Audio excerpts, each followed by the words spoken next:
මෙච්චර කාලයක් අපිට උදව් කරපු හැමෝටම ගොඩක් පින් සිද්ධ වෙනවා. ආයෙ අපිට සල්ලි දාන්න එපා.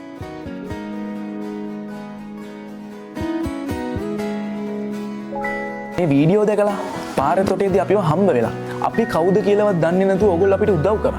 ඕගොල්ලෝ ඒ උදව් කරපු හින්දා මගේ අප්පච්චිගේ අක්මාබද්ධ කිරීමේ ශල්‍ය කර්මයට අවශ්‍ය රුපියල් කෝටි 2කට ආසන්න මුදල අපිට හොයාගන්න පුළුවන් වුණා. නොවැම්බර් 27 වෙනිදා මගේ අප්පච්චිගේ සර්ජරි එක අවසන් කළා. මේ වෙද්දි අප්පච්චි වැඩිදුර ප්‍රතිකාර ලැබමින් ඉතින් සර්ජරි එක සාර්ථකව කරගන්න නන් අයුරින් උදව් කරපු හැමෝටම ගොඩක් පින් සිද්ධ වෙනවා. අමිල දසනායක සර්, අමිදු බණ්ඩාරනායක සර්, දර්ශන උක්වල සර්, දිනේෂ් මුතුගල සර් තුළු මගේ සියලුම ගුරුවරුන්ට ගොඩක් පින් සිද්ධ වෙනවා. මගේ කතාවට සමාජ මාධ්‍ය ජාලාවල අවධානය ලබා දී මට ගොඩක් උදව් කළාට මගේ පාසලේ විදුහල්පතිතුමා ඇතුළු හැම ගුරු අම්මෙක්ට තාත්තෙක්ටම මගේ පාසලේ යාළුවෝ හැමෝටම හොදර පාසල් වල යාළුවෝ හැමෝටම ගොඩක් පින්. ඔයගොල්ලෝ මං හින්දා මගේ අප්පච්චි හින්දා පාරවල් වල ගිහින් බස් වල නැගලා පන්ති වල ගිහිල්ලා කතා කරලා පාරේ වාහන හොදලා අවශ්‍ය මුදල් හොයාගන්න ඔයගොල්ලෝ මහන්සි වුණා. ඒ හැම දෙයකටම ඕගොල්ලන්ට ගොඩක් පින් සිද්ධ වෙනවා. ඒ වගේම මගේ අම්මගේ පාසලේ රත්නපුර විද්‍යාරාජ විද්‍යාලයේ විදුහල්පතිතුමිය ඇතුළු හැම ගුරු අම්මෙක්ට තාත්තෙක්ටම ගොඩක් පින් සිද්ධ වෙනවා. මගේ අප්පච්චිගේ හිතවත් සංවිධානවල මගේ අප්පච්චි සේවකයන් ආයතනවල අප්පච්චිගේ යාළු හිත මිත්‍රාදී හැමෝටම ගොඩක් පින් සිද්ධ වෙනවා. අපේ පවුලේ හැමෝටම ගොඩක් පින් සිද්ධ වෙනවා.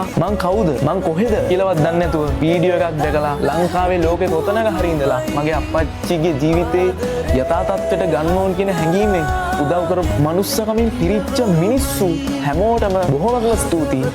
පින් සිද්ධ වෙනවා. තෙරුවන් සරණයි.